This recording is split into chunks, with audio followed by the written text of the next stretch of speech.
Our children have a curriculum which gives them the functional skills, the basic life skills that they're going to need to be able to survive in society when they're older. Many of them can't read or write. Some of them find it difficult to interact and talk with one another. So by being creative, coming outside, it enables them to explore things at their own level and ask questions and find out about what they want to know, really. Here, we base our learning upon functional skills. We have to remember that a number of our pupils' parents have also got learning difficulties.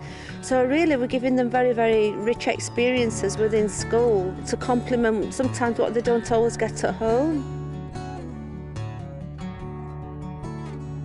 The easiest way to get our young people to communicate is to find something they're interested in, something which they don't find a threat.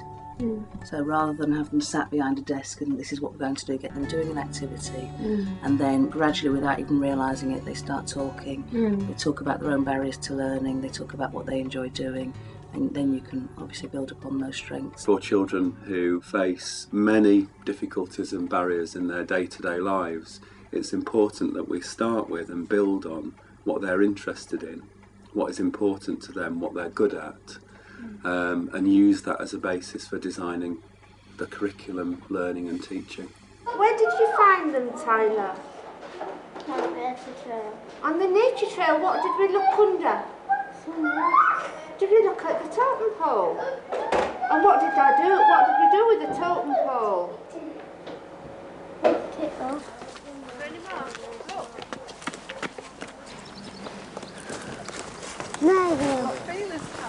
I feel very strongly that teachers either inspire and ignite children, make them want to work and want to learn, or you can kill somebody off by just doing straitjacket. Teachers should be firelighters, not pot fillers. A bird! A bird!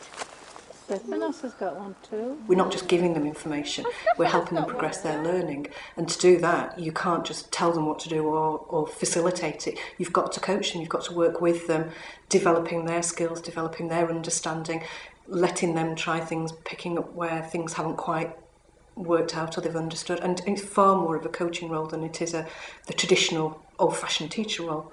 We've found one. Children learn from the land, they learn by touching and doing and exploring, don't they? It's the quality of the learning experience, not the quantitative nature.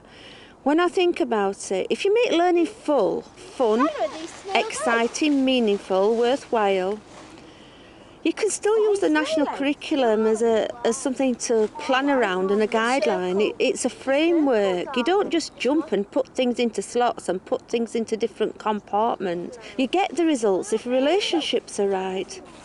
Because you show children that you value them. You show them that you value their interests. Birds, they got eggs, and they have to sit on it. They sit on it. Why do they sit on it? So they can make it nice and warm. So make it nice and warm. And what? If it's cold, it doesn't hatch. If it's cold, it doesn't hatch, right? So I've taken his interest of snails and I've managed to incorporate it into all different areas of the curriculum. For instance, we've looked at cooking, so we've created cakes and iced them with spirals on. In mathematics, we've looked at conventional 2D shaped circles, and we've also looked at concentric circles like Kandinsky did in his abstract art. In science, we've looked at the changes of things when they're heated and when they're cooled. In design technology, we've created spirals and sausages out of Play-Doh and natural clay to create spirals. We've used the fine manipulative skills because not all children find it easy to use scissors and pencils, so we've drawn spirals, cut spirals with scissors. We've painted glue to create spirals, and then we've used our fingertips to sprinkle glitter on to create spiral patterns. We've incorporated it into ICT. The list is endless. Right, so they've gone back to bed now. My own view is that if you put children and young people at the centre of what you're doing, and if you make decisions about what they're going to learn and how they're going to learn it and how you're going to show that learning based on what is important for them, you get it right. In almost every case. In a mainstream school, the difficulty is finding that balance between being obliged to report on levels and progress, and then wanting to do the creative stuff which isn't always quantifiable. I don't think it's you have an academic curriculum or you have a creative curriculum.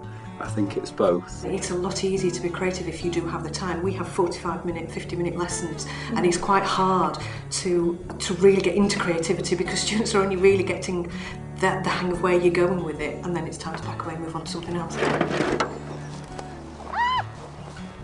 One thing that we haven't talked about yet is the opportunities that bringing young people from different schools and different parts of our service together brings. And I think, in my experience, some of the most profound and powerful learning has taken place when we've done that. Just for those young people would be life-changing. It'd probably be next to impossible to quantify it. What did you get from working with the students from Kelford and Brinsworth and Wingfield? You got like different experiences. 'Cause some people didn't know how to do stuff, so you had to help them. And just felt really good helping someone. So you felt better in yourself and you felt better for them as well. How did it change your feelings about yourself, being able to do things that others people might not have been able to do? Like, it felt like that people were going to be proud of me and that I would like show other people how to be confident. First time I come here I got really scared because I didn't know anyone around, but then it started getting better and better as I was going on. And it was really good. Could connect with different people. I just felt very happy myself for helping other people, and like I learnt new stuff from them as well. It wasn't just me like learning them everything, I learnt new stuff from them. Well, I enjoy working as a team and I enjoy working with other people, and it's nice to help somebody,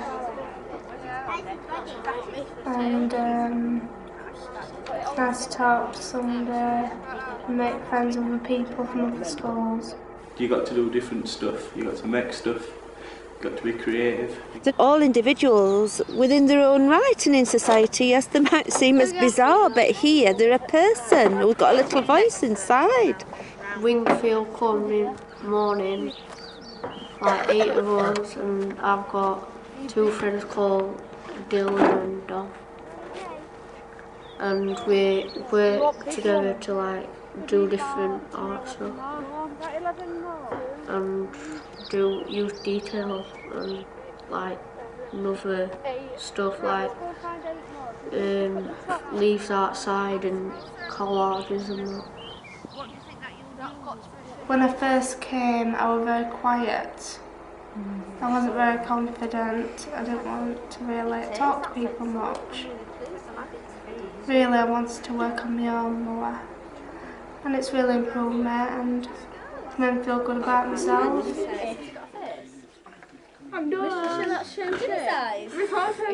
Some of our children, they don't see another child until the following morning.